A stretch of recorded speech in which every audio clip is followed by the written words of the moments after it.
We are human beings. We refuse to accept slavery in any form.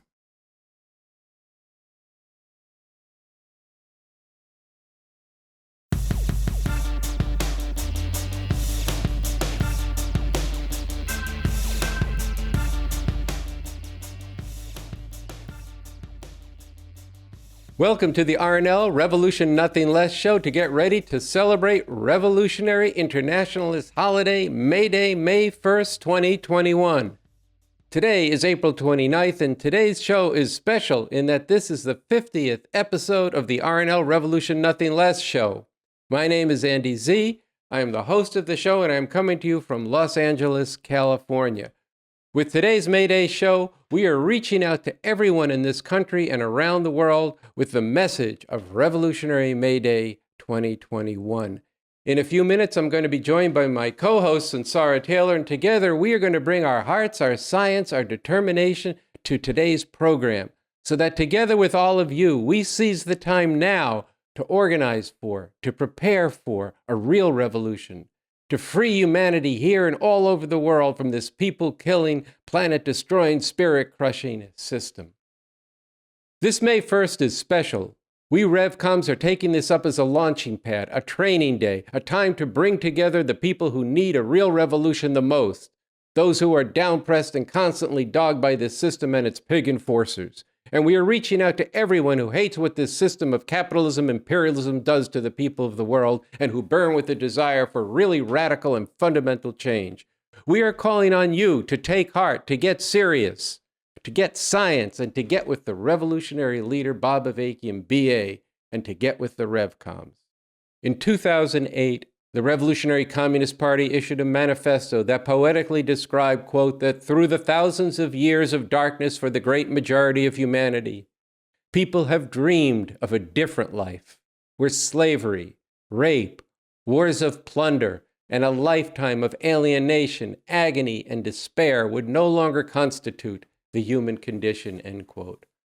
On May 1st, for over 100 years, oppressed and revolutionary people have sung the song, the Internationale, a song that has this verse: Arise, ye prisoners of starvation, arise, ye wretched of the earth, for justice thunders condemnation, a better world's in birth.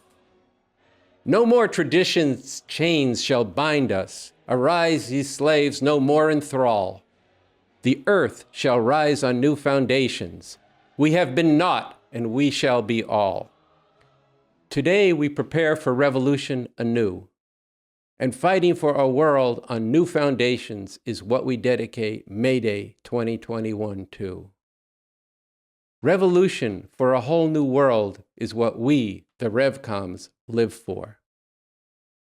Who are we? Who are the RevComs? Where does that name RevComs come from? We are revolutionary communists who follow Bob Avakian, BA. He is leading today in building a movement for an actual revolution. The RevComs base ourselves on the scientific theory which we call the new communism that Bob Avakian has developed. The new communism is a comprehensive way to know and change the world. It is the strategic approach, the plan, if you will, to actually prepare for and then make a revolution that could really win, that could actually defeat those who rule over the world today. And it is a vision and a plan for a radically new society on the road to a future where we, the people of the world, really could live as full human beings. Revolution is the way out of the life-stealing madness of this system. No more sneering racist pigs choking the life out of a George Floyd or an Eric Garner. And then just last week, the fucking day before Derek Chauvin was convicted of murdering George Floyd in Minneapolis, the pigs in Alameda County here in California choked the life out of Mario Gonzalez of Oakland, California. No, this must stop.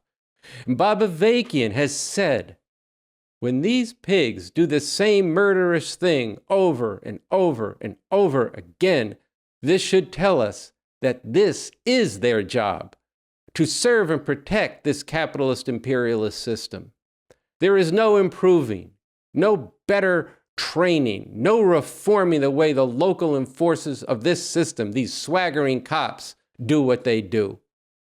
This murder by police of disproportionately black and brown people is but one of the many crimes of this system. The way forward, the only way to fight for our humanity and the humanity of people the world over, the only way to refuse to accept slavery in any form, is for us to join together to get organized now for a real revolution. So I am joined now by my co-host of the RNL Revolution Nothing Less show, Sunsara Taylor. Welcome to our May Day special show. Yeah, so we have three main segments today. First, we're going to dive into what does it mean to get organized now for a real revolution, keying off this declaration and call that Andy was mentioning and bringing alive and inviting you into that. Right after that, we're going to get into a major theme of the revolution we're making and an important theme to highlight on Revolutionary Internationalist May 1st, which is internationalism. And we're going to get into this by bringing you a really important segment of the speech Bob Avakian gave called BA Speaks Revolution Nothing Less. We'll tell you a little bit more about that when we get to it. And finally, we're going to dig into a particular aspect of internationalism, which is really opposing the toxic, poisonous American chauvinism, really putting forward the whole world comes first. And we're going to do this in a number of ways, including an interview with Joe Urgo, talking about the protests he was part of, coming out of being a gung-ho, patriotic, serve America soldier going into the Vietnam War and coming out and fighting against that war. We're on the 50th anniversary of a very powerful protest that he and other vets against the war did, and we'll tell you more about that when we get there. So that's our show today. Okay, so before we get going, I just want to say that it's the 50th show of the RNL Show. It's the 50th anniversary of this tremendous heroic protest where the veterans threw their medals back at the Capitol. And it's also the 50th anniversary of when Bob Avakian and the predecessor of the Revolutionary Communist Party, the Revolutionary Union, revived May Day in this country as a revolutionary holiday in San Francisco in 1971. So let's get going and continue with this get organized now for an actual revolution. So the first thing we wanted to do is actually make clear, what do we mean by revolution? It's a bold assertion to say we need to get organized now for a real revolution. And people throw that word around a lot. So we want to play for you an excerpt of the recording we did of the Declaration and Call a few episodes ago where this is made clear. What is a real revolution?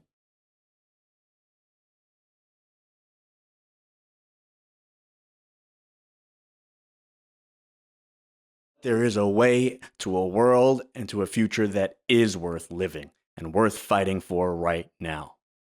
Revolution. A real revolution.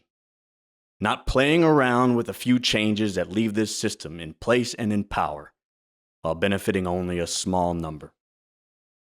A revolution means a force of millions, drawn from many different parts of society and organized for an all-out fight to overthrow this system and replace it with a radically different and much better economic and political system, a socialist system, based on meeting the needs of the people and carrying forward the fight for a communist world where there will finally be an end everywhere to the exploitation, oppression, and destruction of the environment that is built into this system of capitalism-imperialism.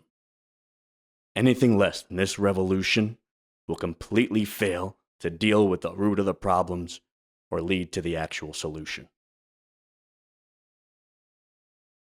Andy also said at the beginning of the episode that this is a special May 1st, 2021. And that's because we are living in rare times. To understand what we mean by this, we're going to go again to this declaration and call.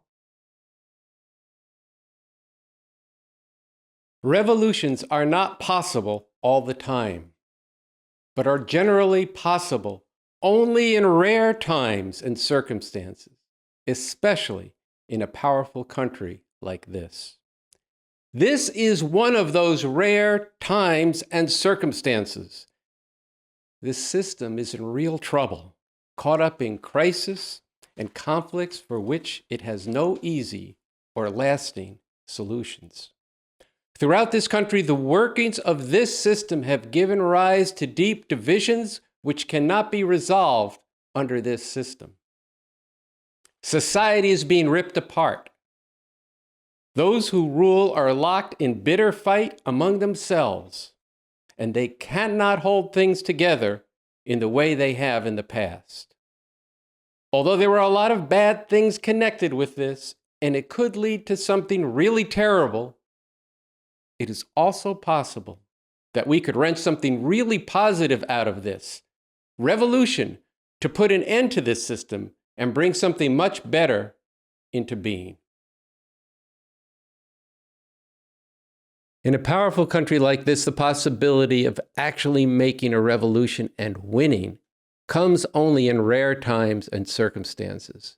And this is one of those rare times. That underscores the import and the content of May Day 2021. To all of you who have dreamed of a radically different world without all the oppression and misery that humanity endures every day, this is an opportunity and an invitation to be seized. Yes, May Day will be a celebration, a militant declaration that we are human beings and we refuse to accept slavery in any form.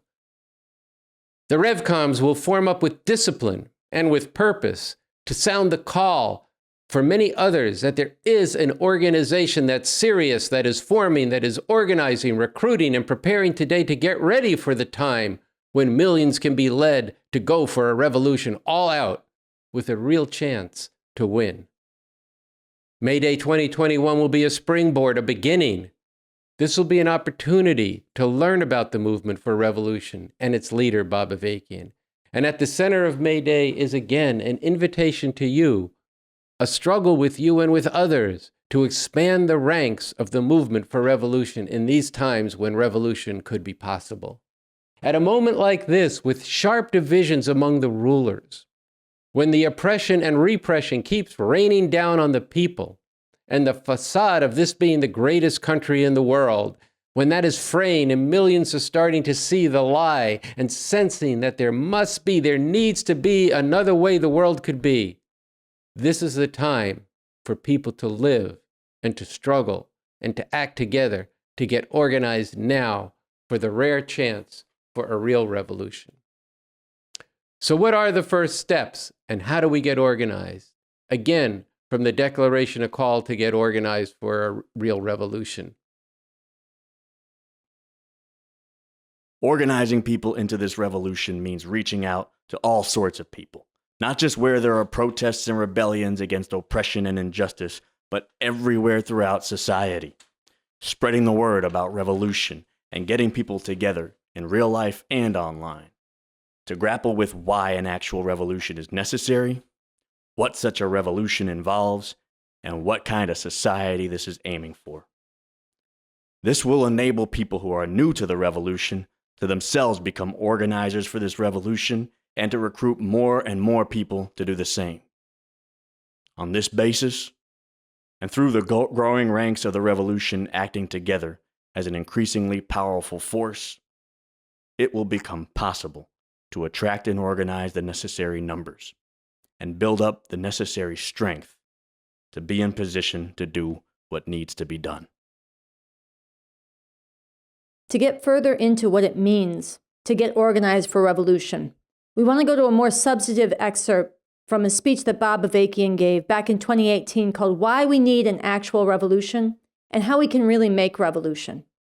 This is a very serious speech in terms of developing and putting forth an actual strategy to bring this system down and replace it with a radically new system. Anybody who is serious about bringing about a different world and making a real revolution has to watch this speech in its entirety at revcom.us. Here we're going to share just a few minutes with you about what we need to do now to get organized. Let's get deeper into what we need to do now. Let's go back to the crucial point that we need to be serious and scientific. A scientific approach and method leads to the understanding that the basis for revolution lies not in what most people are thinking or doing right now or at any given time, but in the deep and defining contradictions of this system. What is concentrated in the 5 stops and all the terrible suffering to which this system subjects millions and billions of people, which cannot be eliminated within this system. But this revolution will not be brought about magically or just by the way this system causes people to suffer. This revolution must be consciously and systematically built for, from here forward, with ever-growing numbers of people, first in the thousands and ultimately in the millions, who are brought forward into the organized ranks of the revolution to actively work for this revolution. How we can win lays out the plan and the means for how we can make this real. First, it is important to understand that although it is true, as I have said in the New Communism, that revolution cannot and will not be made just by spreading the idea of revolution around and perhaps getting some positive responses, thumbs up. At the same time, however, it is also true that spreading the word about this revolution can itself be very important revolutionary work, an important part of building the movement for revolution.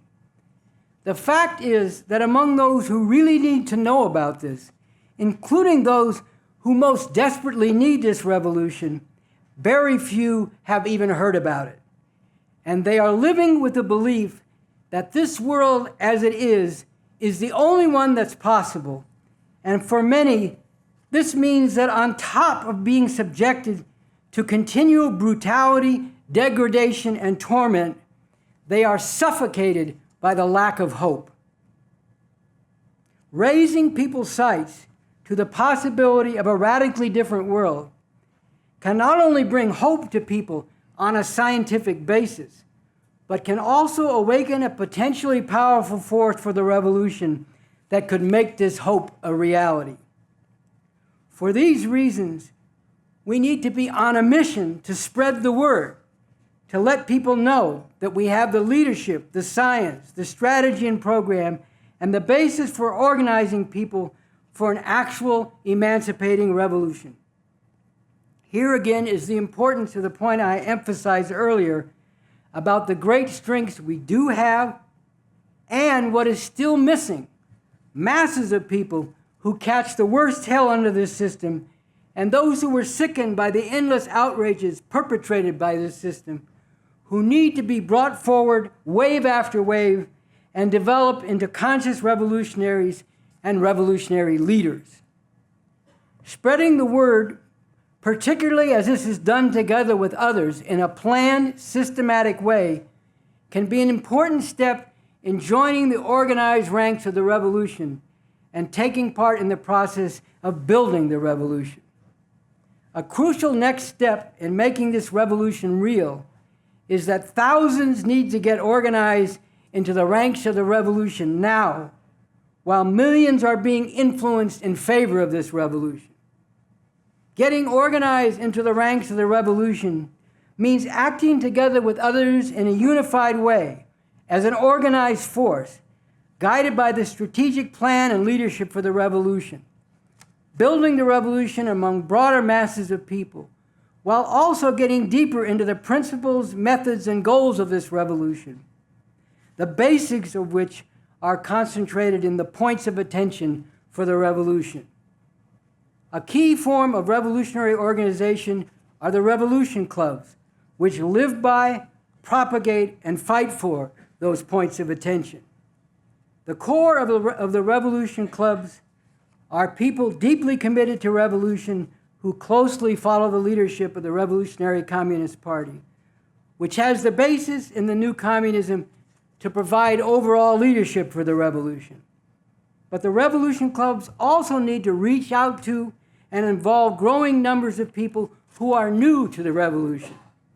The revolution clubs are a means through which people can take part in and powerfully represent for the revolution in an organized way as they learn more about the revolution and advance toward joining the party. Networks of people working together to spread the word about and organize people into the revolution need to be built and expanded in all parts of the country and linked together. In areas where the party and the revolution clubs have not yet established an organized presence, or in circumstances where people have not yet come into direct contact with this organized presence of the revolution, but have become aware of the core principles and goals of the revolution, they should reach out to and involve others they can draw forward around those core principles and goals. They should link up with the central leadership of the revolution for assistance and direction in organizing a revolution club among the people they are bringing into the revolution, on the basis of the points of attention for the revolution, which are included in the pamphlet, How We Can Win, and are posted at revcom.us. A crucial connecting link in all this is the party's website, revcom.us, and newspaper, Revolution, which sharply expose the crimes of this system, scientifically analyze why it cannot be reformed, and give guidance and direction for people to work in a unified way for the revolution. In everything we do, it needs to be kept clearly in mind and boldly put forward to people that whatever part of the country we are in, and whatever the size of our forces at any given time, we are doing all this as part of a national movement, together with people in other parts of the country, aiming to impact all of society and building a revolution to overthrow the whole system with the whole world in mind. So that was Bob Avakian from the film Why We Needed Actual Revolution and How We Could Really Make a Revolution. This is a must-see film that concentrates the strategy for an actual revolution in this country. You can see it, as Sunsara said, at revcom.us, and it's a film that we will be showing in cities around the country this summer. In this excerpt that you saw, Bob Avakian referenced the points of attention for the revolution. So now we're going to show you a short film of the revolution clubs in 4 cities around the country reading these points of attention for the revolution.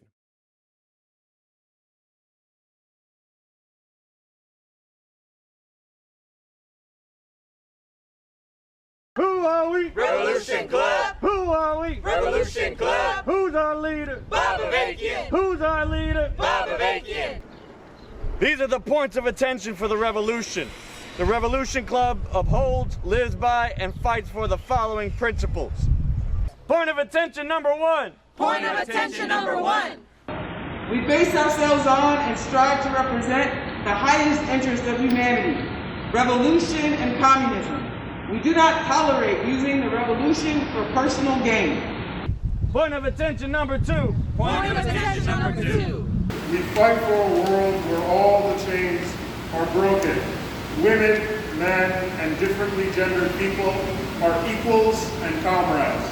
We do not tolerate physically or verbally abusing women or treating them as sexual objects, nor do we tolerate insults or jokes about people's gender or sexual orientation. Point of attention number 3. Point of attention number 3. We fight for a world without borders and for equality among different peoples, cultures, and languages. We do not tolerate insults, jokes, or derogatory names about a person's race, nationality, or language. Point of attention number 4. Point of attention number 4. We stand with the most oppressed And never lose sight of the potential to emancipate humanity. Nor of our responsibility To lead them to do that. We work to win people of all backgrounds to take part in this revolution. And do not tolerate revenge among the people. Point of attention number 5. Point of attention number 5. We search for and fight for the truth, no matter how unpopular, even as we listen to and learn from the observations, insights, and criticisms of others. Point of attention number 6. Point of attention number 6. We are going for an actual overthrow of this system in a whole better way beyond the destructive, vicious conflicts of today between the people. because we are serious. At this stage, we do not initiate violence, and we oppose all violence against the people and among the people.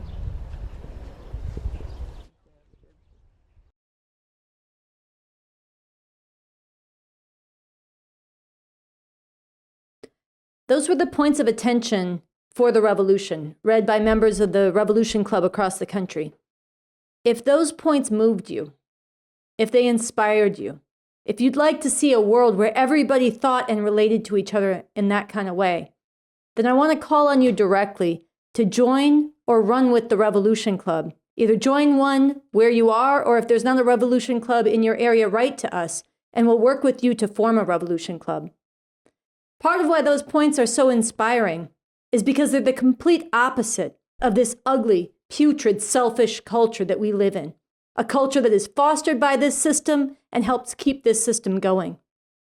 As we heard from Bob Avakian in the clip that we played before the points of attention, at the heart of the revolution clubs are people who are deeply committed to revolution and are trained in the science of revolution, followers of Bob Avakian. But these revolution clubs also involve and need to involve even more people who are newly learning about this revolution, who want to be part of spreading this revolution, letting people know about this leadership in Bob Avakian, letting people know there's a way out of this madness, even as you are learning more about this yourself. And by acting together across the country, including through fighting the power, standing up against the crimes of this system, and calling out bullshit in the way this system has people thinking, these revolution clubs impact all of society, awakening and arousing the revolutionary spirit in people everywhere we go, making thousands and even millions of people turn their heads and say, who are those people? And growing the ranks of the revolution so that we can hasten the day when we can bring this system down. When you step into the Revolution Club, you are no longer an individual acting on your own or just wishing the world were different. You are part of a network of people across this country working together to change everything. And one of the key ways you're networked together is through this show. It comes out every Thursday. We also have revcom.us. This is the most important website and way to get trained in the science of revolution. These two resources are how you learn about this revolution, how you learn about the goals of it, the methods of it, and how you get knit together to work in a unified way with people across the country to make this revolution real. There's also other forms for people who are stepping into the Revolution Club. Zoom meetings, national organizing meetings. We'll let you know more about that too. If you write to us and say you want to get involved, there's an email on the screen and it's in the description of this episode as well. So we want to close out this first segment in the episode today about getting organized for a real revolution by inviting you once again very directly to step into or to run with the Revolution Club. Be part of raising the hopes of humanity for a real revolution and fighting to make that hope a reality.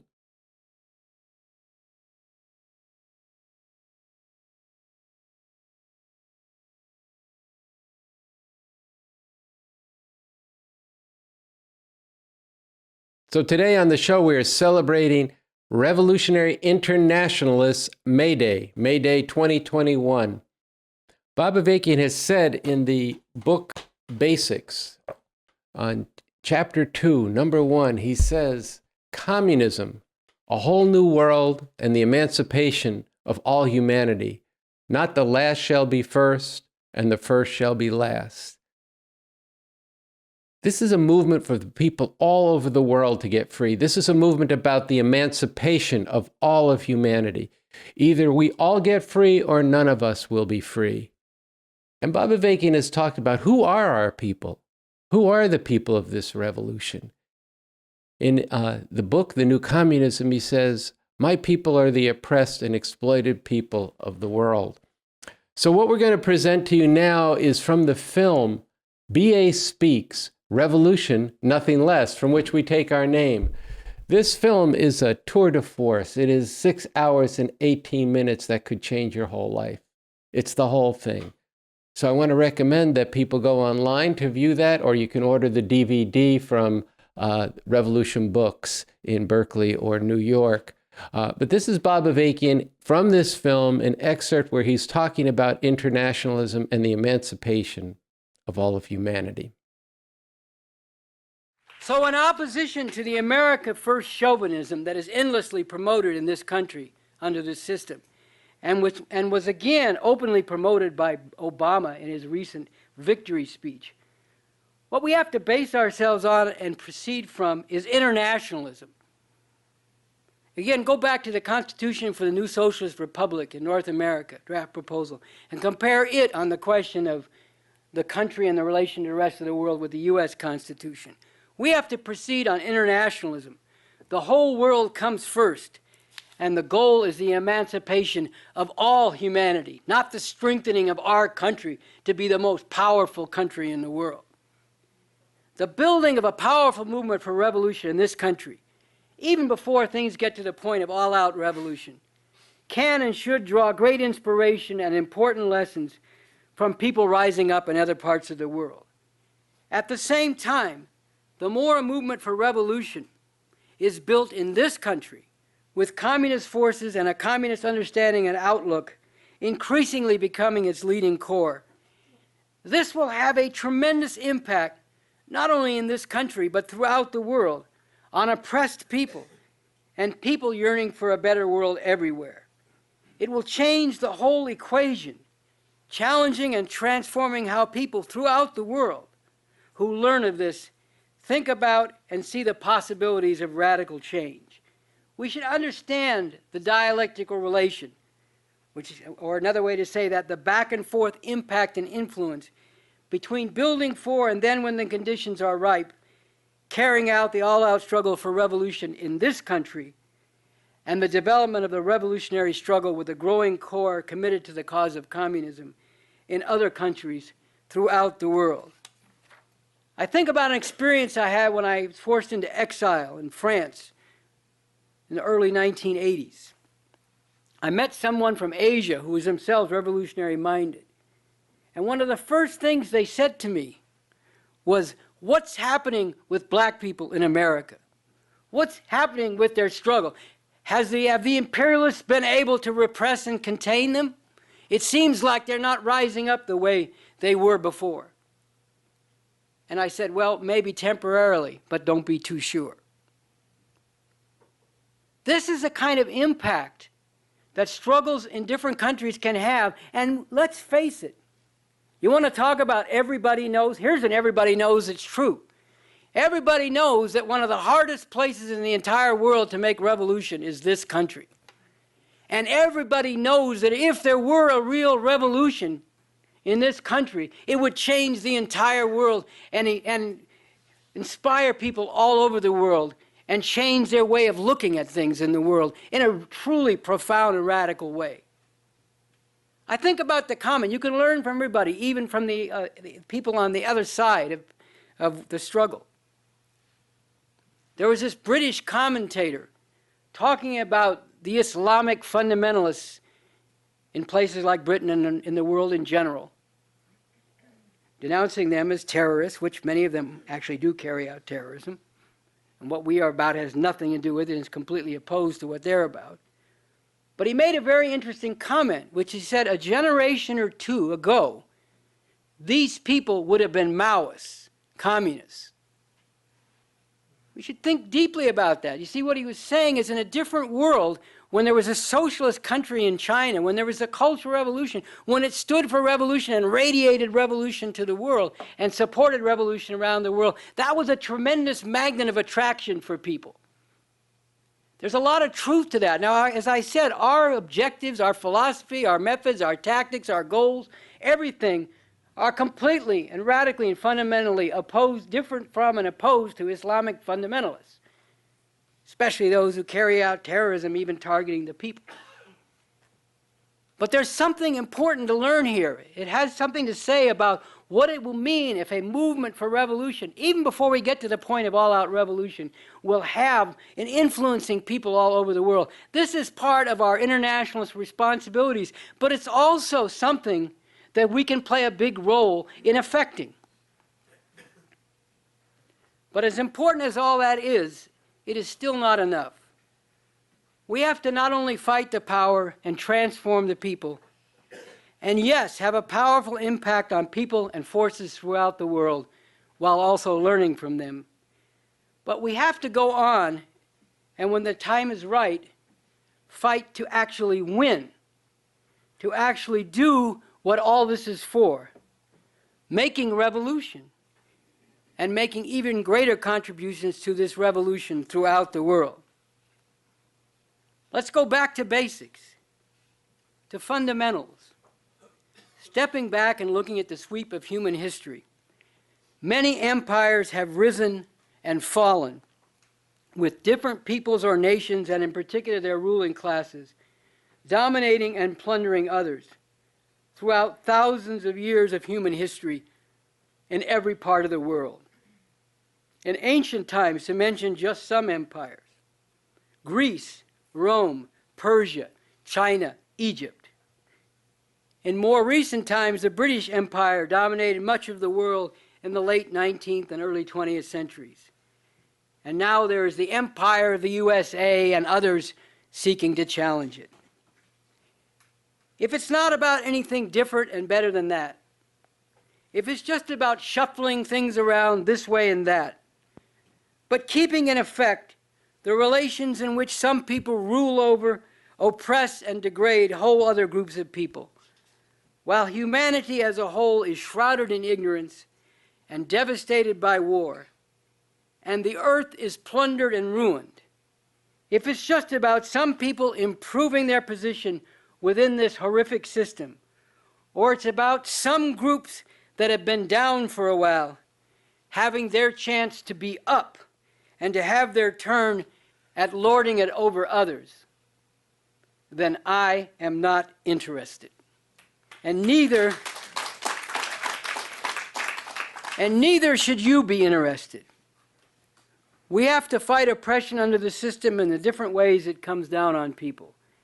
But our fundamental goal has to be to get beyond all this, or the horror will just keep going on, and the great majority of humanity will suffer terribly and needlessly, unless and until whoever is on top ruins and destroys things, including the environment, so completely that it's all over for everybody. But once again, the point is that in a way that was not true in previous periods in human history, there is the possibility to get beyond all that and to a much better place for humanity. But for that to happen, there has to be a growing core of people with a basic understanding of this and a firm commitment to actually fight for it.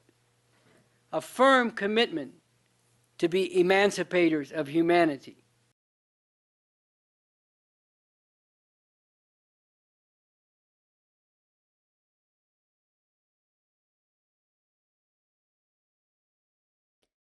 Thank you for your service. This gets broadcast on the loudspeaker on airplanes with passengers expected to applaud for U.S. troops. This gets said at sports games. This gets tacked on to the end of almost every interview on cable news with a U.S. vet. And it gets woven into the plots of TV shows and movies. Yet it's complete ideological poison. Listen to this excerpt and what is said in this part of the declaration and call from the RevComs. Number one, the system we live under, the system of capitalism-imperialism, destroys lives and crushes spirits. It is the source of endless horrors for the majority of people in this country and all around the world. And it is increasingly threatening the very existence of humanity. The military of this country is not carrying out an honorable service.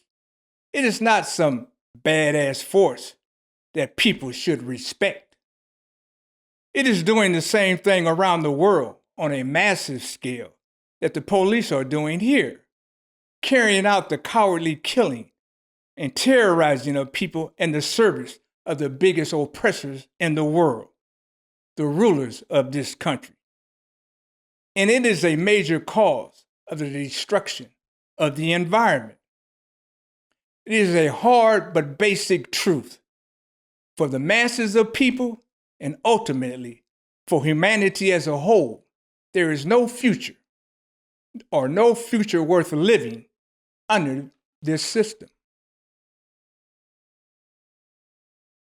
So Andy and I are very happy to be joined today on the RNL Show with somebody who has incredibly important history to bring to bear on this. He's somebody who, as a youth, was gung-ho and volunteered to go fight in the U.S. war against the people of Vietnam. But before long, he was refusing to salute the U.S. flag. And actually, when he came back, he became part of organizing one of the most inspiring and important acts of protest against that war, something called Dewey Canyon III. And this was a protest that was actually organized by Vietnam vets against that war. It took place on April 19th through the 23rd, so we just passed the 50-year anniversary of this protest. And even though at the time, this captured headlines across the country and it stirred and inspired people all over the world, this is history, this is a protest, and this is a movement that's been buried. And instead, we've been fed the lie that the U.S. troops came back and were spit upon and mistreated, and the real heroism of the troops who turned against that war has been buried. Also buried has been the heroism of the Vietnamese people in their struggle for national liberation. Really important history on this. This was distorted and disparaged all over the place, but including in Spike Lee's recent movie, The Five Bloods, that totally gets this wrong. So we're really, really happy to have somebody who can shed light and tell the truth about this. Our guest, Joe Urgo, was on the National Steering Committee of Vietnam Vets Against the War at the height of the anti-war movement during the 1970s. And he went on to become a revolutionary and a supporter of the Revolutionary Communist Party. Joe Urgo, welcome to the RNL, the Revolution Nothing Less show. Hi there. Glad to be here. All right. Hey, Joe, how you doing there? I'm fine. All right. Holding down the fort at Revolution Books, I see. Yes. Great place. Good. So, Joe, I was hoping that you could start us off by telling us a little bit about what was Dewey Canyon III, the protest, and what motivated you and so many other vets to take part in this. Well, the war in Vietnam had been going on many years, and for a lot of people who don't know anything about how the soldiers were trained and what the war was about, they took 17, 18, 19-year-olds, they put us into the service, and basic training was this very intense psychological conditioning, brainwashing. And the policies that we were taught that came down from up above in the whole military structure, they were teaching us to kill, kill, kill. That was the whole purpose of what your job in the U.S. military is. And one of the ways it comes out is in the songs, the running songs, the cadences that the troops would sing as you're going through basic training. And I have a couple here. 2, 4, 6, 8. Rape, kill, mutilate. That's one. You can imagine it, a running song as you're going through you're running, you're actually catching the beat of the song as you're marching. And it builds unit cohesion and it builds discipline, but it also builds a mentality, a psychological conditioning. Another one is, look at all the children down there, look at all the people in the square, mow them down, mow them down. And there's another one you can actually find online called Napalm Sticks to Kids. We shoot the sick, the young, the lame. We do our best to kill and maim because the kills all count the same. Napalm Sticks to Kids. Flying low across the trees, pilots doing what they please, dropping frags on refugees. Napalm Sticks to Kids. It made us feel so good inside when the strong men wept and the women cried, but what we really like is the children cried. Napalm Sticks to Kids. So you can imagine we're going through this training and what it does to your thinking. It actually changes your thinking, and you're beginning to think about, especially with the use of racist terms that they have towards non-white people in the world, you're beginning to change your thinking. You go to Vietnam, you go anywhere around the world, and you're carrying out these actions where you're terrorizing the people. All of that is what we did in Vietnam, and the massacres. We massacred, the whole villages were bombed. We napalmed the people. That's what the United States did in Vietnam for its larger objectives, for its empire, and the soldiers who did that rebelled started to rebel very early on and grew to a very intense and broad GI movement in Vietnam. And then we came home, and we as veterans reorganized ourselves into wanting to carry out demonstrations and actions that brought the war home to the American people to see the truth about what we'd done over there. During Dewey Canyon, the protest itself, I think that's extremely, it's disturbing to hear, and it's important for people to hear. And it's important you brought that story home to America for the people in this country to see and feel. How did you do that? What did you do during these protests? What was the reaction? Bring that alive a little. The United States had carried out 2 previous invasions of the country of Laos. They called them Dewey Canyon I and Dewey Canyon II. We wanted to take the war home to Washington, D.C., to the politicians, to the power structure of this country, and make real what we had done in Vietnam on the streets of Washington. So we called our demonstration Dewey Canyon III. And in Washington, we not only came in and got arrested in demonstrations and marched all over the city, but we also carried out what we called guerrilla theater demonstrations, where we did reenactments of what we had done in Vietnam on the streets of Washington.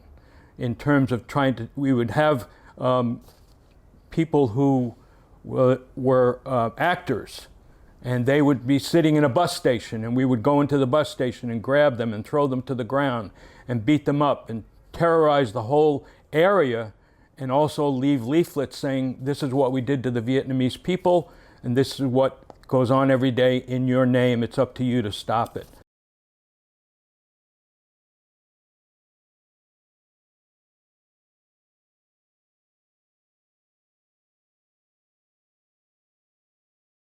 And that's how we tried to make this Dewey Canyon demonstration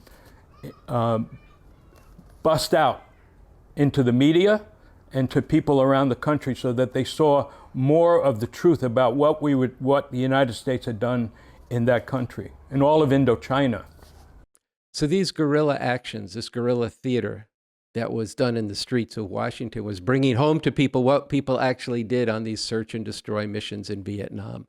But there was another element of VVAW's protest that had a big impact on society. It had an impact, I believe, on those who were part of it. It certainly had an impact on me, which was seeing people who had served in the military, carrying out the policies, the horrendous genocidal policies of the U.S. military, marching in formation in an organized way, with some with their full uniforms on, some with just a jacket, some with just a hat, some with their medals, some not, but all marching, chanting anti-war slogans. This had a tremendous impact. So I wonder if you could talk a little bit about how that felt to be a part of that movement, and or any other observations on this, because this was a very big part of every anti-war action. When VVAW rounded the corner and came, it was electric. When I was in Vietnam, 1 month after I arrived in Vietnam, 4 friends of mine died in the Tet Offensive, where the Vietnamese attacked American bases all over Vietnam in 1968. These 4 friends of mine died, and that really threw me into a depression and a struggle to try to figure out why we were there. And I spent my whole year trying to figure out and arguing and reading and doing all kinds of investigations to find about why these guys died. And when I learned that we had been used and trained, to kill a people thousands of miles from the United States for profit and empire, that really tore me up, and it really made me angry. And so to come home to VVAW and I started looking immediately for a veterans organization, because I wanted to tell the people the truth and figure out a way to stop this. And so when we marched and did these different actions, it felt like very powerful to help to wake people up. And the reaction from the crowds was shocking, especially in the guerrilla theater reenactments. One of the things we had to do is we had to watch the veterans carrying out these reenactments really carefully, because in some cases they were overdoing it and actually hurting people. What they had done in Vietnam, that training hadn't left them. And so in the streets, though, the reaction from people marching through the streets was they had never seen anything like this before in American history and culture. We broke the image of the traditional World War II and Korean War veterans who came home and waved medals and everything, waved their flag and, obediently parroted all the nonsense. We broke that image. And we said, no, this war is wrong, and we're here to tell you the truth, and you need to stop it. The Dewey Canyon III protest built over days. And actually, my understanding is that you all went through changes in your plans as you more and more manifested against this. And there was a high point at the end. I think you should talk about that, and maybe also talk some about how that emerged, because that wasn't the original plan. No, the original plan was a plan that was mostly built around lobbying Congress, with demonstrations throughout the city and the guerrilla theater. But that was pretty much the plan, to end with taking our medals and putting them in body bags filled with stage blood. And so we had been planning to do that for several days. But as the vets went into the Congress and did some lobbying, and came back and wrote up big poster boards with who they talked to and what they talked about and what the results were. Through that process, the veterans we realized that these senators knew exactly what was going on, didn't really want to hear from us, and that we were ineffective in that sense. That we thought we were going to change their minds about the war, rather than they already knew what the war was about and they wanted it to continue. So that process meant by the end of the week, this taking of the medals and putting them in body bags changed into, we need to take these things and throw them back at these senators, these criminals. And that was the attitude. And when you watch the footage of throwing away the medals, where the vets would come up the steps and throw away the medals, you see this intense anger and this betrayal that they're expressing, because it comes through in what those medals represent. Those medals are supposed to were things of pride and honor and glory, the way all American movies, treated everything up to that point. And instead, these vets felt that they needed to take this and throw this back with a tremendous amount of anger and disgust. And that's what they did. All right, I think we should show some of that footage right now. And just for everybody watching, hundreds and hundreds of vets did this. This went on for hours. We're only going to show a few minutes of it, but let's watch.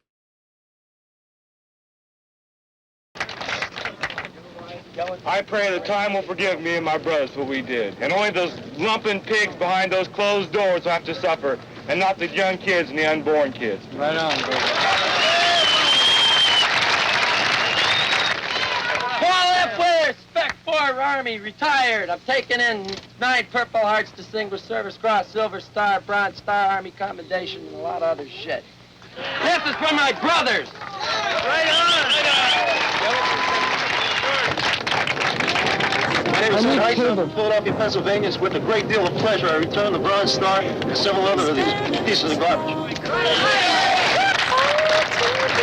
Joe Hirsch from New York City. Maybe this will help to save lives. Sal Graziano, New York. I don't want your fucking war. Robert Jones, New York. I symbolically return all Vietnam medals and other service medals given me by the power structure that has genocidal policies against non-white peoples of the world. Right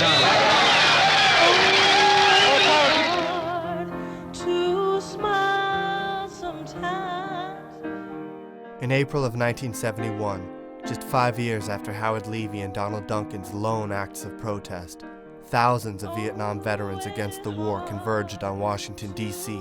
and threw their medals onto the Capitol steps. We don't want to fight anymore, but if we have to fight again, it'll be to take these steps. Now, with those images fresh in our minds, I want to read something further from the declaration and call from the RevComs. It says, "It is a fact that at the high point of the 1960s, the strength of the radical liberation movements at that time reached into and strongly influenced every part and every institution of society, including the armed forces of this system, where more of the soldiers looked for leadership from the Black Panther Party and other revolutionary-minded forces than from the President of the United States, the so-called Commander-in-Chief of the Armed Forces." I think that is vividly brought alive in part in what we just saw. So picking up on that from the declaration, you had your own experience in transforming your allegiance. And that we should say, and I think you can verify this, is that the transfer of allegiance of people from being soldiers for the U.S. to being opposed to what the U.S. was doing was a mass phenomenon, which became something that more and more people could feel they could do, which is something that's important to look at what in terms of what we're doing today and trying to bring forward a force of several thousand people for a revolution that can have a big impact on society. But this had a particular impact because these were soldiers who had changed their position, as you said before, Joe, very movingly, betrayal. But you went into the military, or earlier than that, in 1964. You supported the presidency, the candidacy of Barry Goldwater for president. And many people rightly understand that Barry Goldwater was a thoroughly right-wing reactionary. And his candidacy actually is correctly seen as the beginning of the transformation of the Republican Party into a thoroughly fascist party. From even as Goldwater lost, the residue of that supported Nixon, and then really got very activated and brought into power Ronald Reagan, and then the Bush 1 and Bush 2, and then ultimately Donald Trump. So just want to bring out that you had a very conservative view of what was right and what was wrong, a very reactionary view, but that transformed. So I think this quotation brings out that from the Declaration,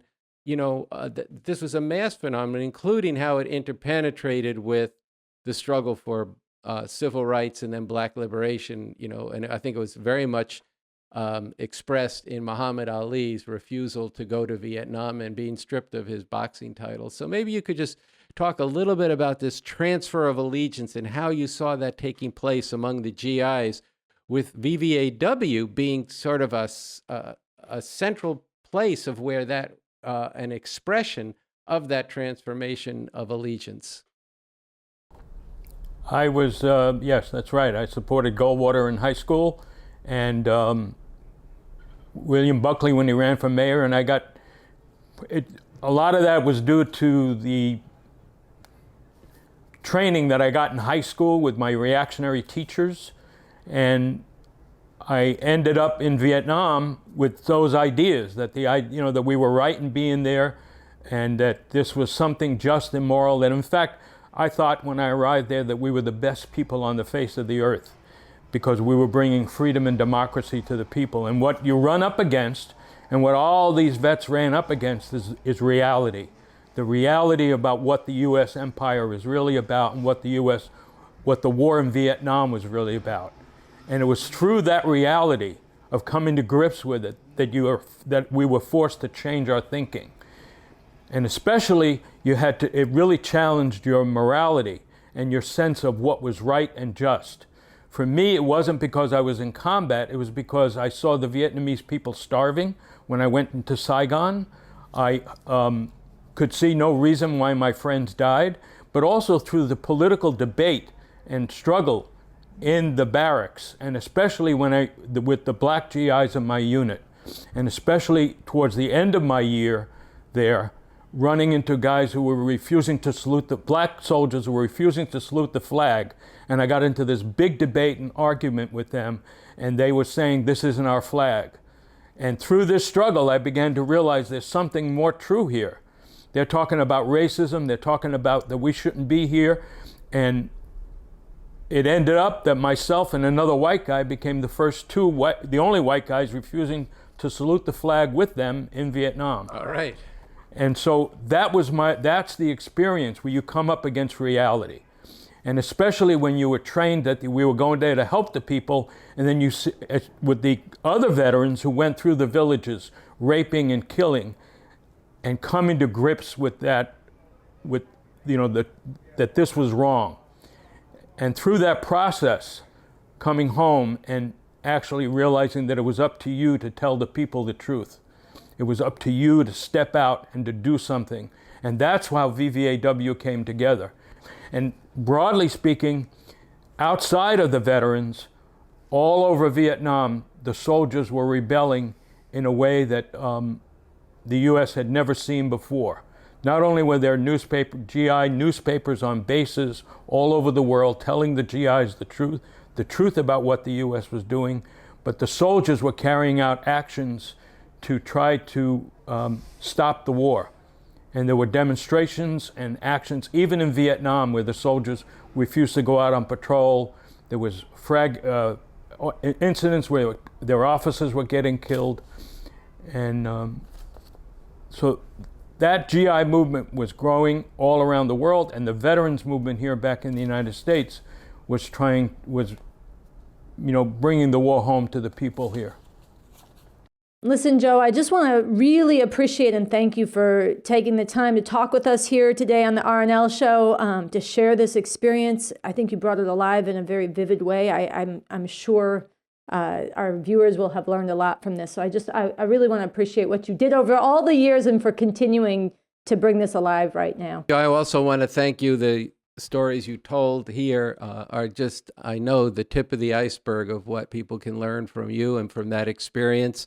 There are films about this. There's the VVAW did a tribunal called the Winter Soldier Investigation, where much of this was brought to light. People can find that online. And I want to say that the footage that you saw of the Dewey Canyon throwing the medals back are film clips from that were incorporated into the film Sir No Sir by David Zeiger, who's a contributor to this show. And I think this is a very important film for people to see. It's just been reconditioned digitally, and it's available at the website Kino Now. It's also available on Amazon Prime, and stay tuned. It's going to be available in more places, I hope, soon. And it'd be really good for people to arrange showings of this film and discuss what it says, Sir No Sir. At the same time, there's also a film called FTA. That's also on Kino Now. That'd be worthwhile for people to watch. This is very important history. And what we've tried to bring out in this program, in this 50th anniversary of Dewey Canyon III, is an understanding of the nature of U.S. imperialism and the importance of people breaking with American chauvinism. Breaking with American chauvinism. Understanding, as Joe came to understand, that this is an empire that's hell-bent on destruction of the people of the world for the profit of this capitalist imperialist system. And that's a whole process that people go through to understand what's behind this. But a key part of that process is people standing up against this system and learning about it, and then also learning about the future that is possible through an actual revolution, which is the main subject of today's show. So again, thank you, Joe, and we'll see you soon when we're back in New York. Thank you. You know, one other resource I want to point you to is on revcom.us, the series American Crime. And this series documents many of the crimes that the U.S. has committed around the world. War crimes, crimes against humanity, backing of death squads, carrying out coups, military invasions in countries all over this world. Before this war in Vietnam and since. And right now, even though most of the population in this country is not aware, the United States is actively engaged in 7 current wars around the world. None of these wars are any good. The U.S. is in Iraq, in Syria, Yemen, Somalia, Libya, Niger. And yes, the U.S. is still in Afghanistan, even as Biden talks about how he's going to be pulling troops out. And we will talk more about that in coming episodes. But none of these are any good. And everything that Joe shared with us about the character of the U.S. military, what it does around the world, all of this continues to apply. So this underscores, and we want to leave you with a final thought for this segment, this underscores the importance of making revolution, overthrowing this system. And it also underscores what is said about the potential for revolution in the declaration and call that we have been returning to. And I want to quote one last passage from it, where it says, even with the differences between then, speaking of the 1960s and 70s, and today, creating this kind of situation where a revolutionary movement based on the new communism and the leadership of BA is impacting every part of society and key institutions, this is achievable and is a very important part of preparing the ground for the seizure of power when the time is right. This will make it possible to have the best fighting chance to take revolution all the way and not be beaten back into yet more horror. So with that in mind, and as a harbinger, that is a taste of the potential for that to be made real, we want to close out this segment with a short clip from a more recent U.S. war vet. His name is Bo, and we'll let him speak for himself. We have to ask ourselves, why is it that the U.S. gets to dictate who gets blown off the face of the earth? Why is it that the U.S. gets to decide which countries get bombed and invaded? Why is it the U.S. gets to decide which countries get starved to death with sanctions? I mean, we've got to get past this American chauvinism that somehow America knows what's best for everybody around the world. America, all you have to do is look domestically. Look what they've done to the indigenous people. Look what they've done to black people. Look what they've done to brown people. Look what they're doing currently to homeless people. And still you're gonna say America is the good guys? America somehow knows what's best for people around the world? And look, I can speak specifically to that. I'm an Iraq war veteran. And that ain't anything to be proud of. As RevCom.us says, it shouldn't be thank you for your service, it should be fuck you for your service. That war, just like all the wars the U.S. has carried out before it, were wars of horror and unspeakable violence. And once you've broken with that American chauvinism, once you realize that America isn't the beacon of light in the world, then you got to actually do something about it. You got to check out RevCom.us. You got to find out about Bob Avakian, who puts forward the slogan, American lives are not more important than other people's lives. You got to get with the Get Organized for an Actual Revolution tour, who puts forward the slogan, the Republican Party is a fascist party, and the Democratic Party is a party of war crimes and crimes against humanity. Because that's how you and all the other people of the world are going to truly get free, is by making a revolution to do away with America and its disgusting system of capitalism once and for all. All right, so we have reached the end of episode 50. Episode 50, Andy, of the Revolution Nothing Less show.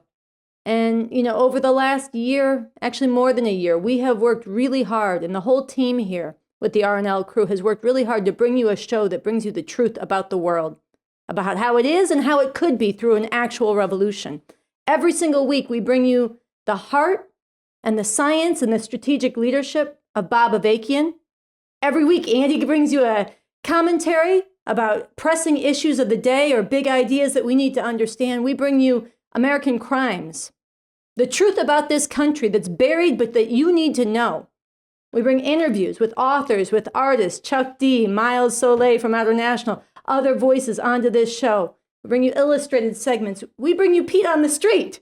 This is a show like no other. It's not bullshit that you'll get on any other network or on YouTube elsewhere that tells you what you want to hear or tells you lies that keep the world the way it is. We're bringing you the truth even when it's hard to hear and even when it's unpopular, because a better world actually is possible. This show I just want to thank everybody who's been part of spreading it for the last year, who's been tuning in. This show is really important, and we aim to take it even higher in season 2. And we want to urge you on this 50th episode to send in your ideas. If you have ideas for how we could spread this show, grow the audience, this is a way we train a growing movement for an actual revolution. And we want to work together with you to get this out on a much bigger scale for the next episodes to come. So I just wanted to close out the episode 50 by a little recognition and invitation to be part of that process. Okay, episode 50, you're right. I agree with what you said. We've really been trying to do some important work to bring to people the possibility and the way to get organized for an actual revolution, to overthrow this system and bring about a far better world. And how fitting that it's episode 50 coming on May 1st. One thing I want to do is, in 1981, Warren Beatty made a film called Reds about the Russian Revolution, and it included a romance, and it's a wonderful film. It's really worth watching. And, you know, we mentioned earlier, and I read a stanza from the famous song, The Internationale. And there's a scene in Reds where they play the Internationale in Russian, and it's the storming of the Winter Palace and the revolutionary enthusiasm that you see. We're just going to play a little bit of this and understand that the Russian Revolution was the first time that the workers, the people on the bottom of society, soldiers who were being slaughtered in the trenches of World War I, rose up and overthrew the government in that country and began to build a social society that emancipated people in ways that had been unprecedented, even in the advanced countries of the world. And it's something that Bob Avakian has studied deeply, along with the Chinese Revolution afterwards, and that we've learned from. And yes, that was a communist revolution that was defeated, as was the revolution in China, but we've learned from those. And in that context, Bob Avakian has developed the new communism that builds on that and goes beyond it. But I thought it would be inspiring and fun to see just a little snippet of the playing of the International as they're marching down the street. You'll also see the exchange between Warren Beatty and Diane Keaton, who in that point were representing John Reed, who wrote the book 10 Days That Shook the World. So let's just watch a little bit of that to take us to the conclusion of this show.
Okay, so that was a short clip from Reds. And just to say, before saying goodnight, I want to emphasize the importance of people coming out on May 1st in city where you are. If there isn't a demonstration in your city, call some friends together and do it in a local park or your backyard or wherever you can. Contact us and find out about it. Get the materials at revcom.us. But if you can join us here in LA or in New York City, Chicago, Boston, the you know, it'd be very important for you to be out there, because there's no comparison to being together with others on a holiday like this. And look, we're going to say together, we are human beings, and we refuse to accept slavery anywhere. This is not just about us here on the show, or us here in our family, us here and our people here, but our people, as I said earlier, are the people of the world. And so with that, I want to look forward to all of seeing as many of you as I can on May 1st here in Los Angeles. So good night for Sunsara and myself, and Revolution Nothing Less, the 50th episode.